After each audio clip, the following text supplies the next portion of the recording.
اعوذ باللہ من الشیطان الرجیم بسم اللہ الرحمن الرحیم۔ امید کرتا ہوں ناظرین کہ آپ سب خیریت سے ہوں گے۔ اللہ رب العزت آپ کو مجھے صحت تندرستی والی عمر عطا فرمائے۔ قرآن پاک میں اللہ رب العزت ارشاد فرماتے ہیں اعوذ باللہ من الشیطان الرجیم بسم اللہ الرحمن الرحیم وتعاونوا علی البر والتقوی، نیکی اور بھلائی کے کاموں میں ایک دوسرے کے ساتھ تعاون کرو۔ تو ہمیں نیکی کے کاموں میں بڑھ چڑھ کر حصہ لینا چاہیے اور ایک دوسرے کے ساتھ تعاون کرنا چاہیے۔ ناظرین دیکھیں، یہ کوئی ضروری نہیں ہے کہ آپ کے پاس مال و متاع ہو، آپ امیر ہوں، آپ کے پاس دولت ہو،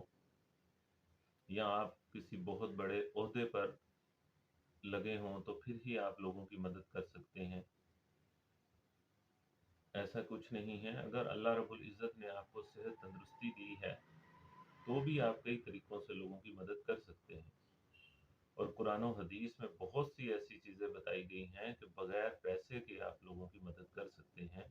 اور وہ درجات پا سکتے ہیں جو پیسے والے لوگ اپنا پیسہ لگا کے اللہ کی راہ میں درجہ پاتے ہیں۔ آج کا جو موضوع ہے اس کی مناسبت اسی طرح ہے کہ اس میں کوئی مال و دولت کی ضرورت نہیں۔ ہاں، اگر آپ کے پاس مال و دولت ہے تو بھی آپ یہ کام کر سکتے ہیں، اگر آپ کے پاس مال و دولت نہیں تو بھی آپ یہ درجے پا سکتے ہیں، جو کہ آج کا ہمارا موضوع ہے۔ تو چلتے ہیں آج کے موضوع کی طرف۔ آج کا موضوع ہے ہمارا بیواؤں اور مسکینوں کی مدد کرنے والا یا کرنے کی کوشش کرنے والا، یا ان کی مدد کسی سے کروانے والے کے درجات کیا ہیں،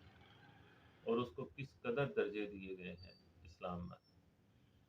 اور اس کو کس قدر ثواب کا مستحق قرار دیا گیا ہے۔ تو چلتے ہیں آج کے موضوع کی طرف۔ حضرت ابو ہریرہ رضی اللہ تعالی عنہ سے روایت ہے کہ رسول اللہ صلی اللہ علیہ وسلم نے فرمایا کہ بیواؤں اور مسکینوں کی مدد کی کوشش کرنے والا ایسے ہے جیسے اللہ کی راہ میں جہاد کرنے والا مجاہد ہو۔ راوی پھر کہتا ہے کہ شاید اس حدیث میں یہ بھی بیان کیا گیا کہ وہ شخص ایسے ہے جیسے کوئی لگاتار نماز ادا کرتا ہو اور تھکتا نہ ہو۔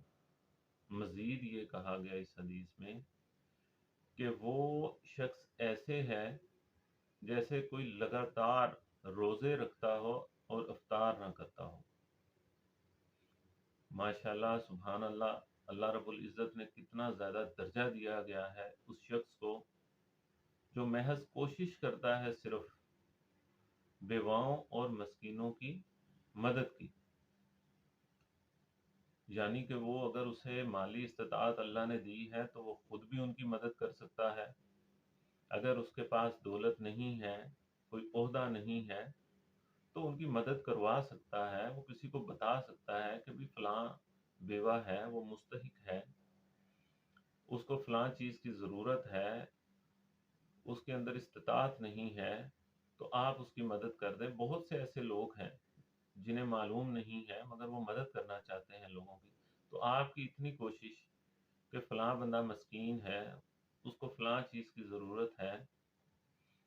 تو آپ کی اتنی سی کوشش جو ان سی ہے، اس کے بدلے میں یہ 3 درجے آپ کو، 3 مقام اور یہ ثواب جو ہے نا، آپ اس کو حاصل کرنے اور اس کو پانے کے مستحق قرار پائیں گے حدیث کے مطابق۔ اور یہ صحیح حدیث یعنی متفق علیہ حدیث ہے، جس پہ تمام محدثین متفق ہیں کہ کتنا عظیم درجہ ہے اس شخص کے لیے کہ جو کہ محض کوشش کرتا ہے۔ رسول اللہ صلی اللہ علیہ وسلم فرما رہے ہیں کہ وہ شخص ایسے ہے، نمبر 1، جس طرح کوئی مجاہد اللہ کی راہ میں جہاد فی سبیل اللہ کرتا ہے، اور یہ کتنا بڑا درجہ ہے ایک مجاہد کا، قرآن و حدیث میں اگر آپ دیکھیں تو اس کا بہت زیادہ درجہ ہے کہ مجاہد جون سا ہے بغیر حساب کتاب کے وہ جنت میں داخل کر دیا جائے گا، سوائے ایک چیز کے کہ اگر اس کے اوپر قرض ہے تو قرض کا معاملہ وہ اسے معاف نہیں کیا جائے گا، باقی بغیر حساب کتاب کے اسے جنت میں داخل کر دیا جائے گا۔ اور کسی بیوہ اور مسکین کی مدد کی کوشش کرنے والا یا ان کی مدد کرنے والا وہ اس مجاہد کی طرح ہوگا۔ اور دوسرا یہ کہ وہ اس طرح ہوگا جیسے کوئی بندہ پوری رات تہجد کی نماز ادا کرتا ہو اور تھکتا نہ ہو۔ سبحان اللہ، کتنا عظیم درجہ ہے کہ آپ صرف ایک کوشش کر رہے ہیں کسی بیوہ یا مسکین کی مدد کے لیے، یعنی آپ دوسروں کو کہہ رہے ہیں اگر آپ کے پاس مالی استطاعت نہیں، صرف کوشش، محض کوشش کرنے پر آپ کو یہ درجہ دے دیا جائے گا۔ اور تیسرا درجہ جو مل رہا ہے اس حدیث کے مطابق، وہ اس روزے دار کی طرح ہے جو کہ لگاتار روزے رکھ رہا ہے اور افطار بھی نہیں کرتا، حالانکہ افطاری ضروری ہے، مگر جس سمجھانے کے لیے کہا گیا ہے کہ وہ لگاتار، مطلب یہ ہے کہ لگاتار وہ روزے رکھ رہا ہے، رک نہیں رہا وہ بندہ، اتنا وہ عابد اور زاہد ہے۔ تو آپ محض ایک کوشش کر رہے ہیں کسی بیوہ اور مسکین کی مدد کے لیے، یعنی اگر اللہ رب العزت نے آپ کو استطاعت نہیں دی ہے تو آپ محض لوگوں کو بتا رہے ہیں کہ یار وہ فلاں بندے کی مدد کرنی ہے، وہ فلاں بندہ مستحق ہے، وہ فلاں عورت بیوہ ہے وہ مستحق ہے، وہ فلاں مسکین ہے وہ مستحق ہے، آپ اس کی مدد کر دیں، تو اس کے اوپر آپ کو یہ 3 درجے مل رہے ہیں۔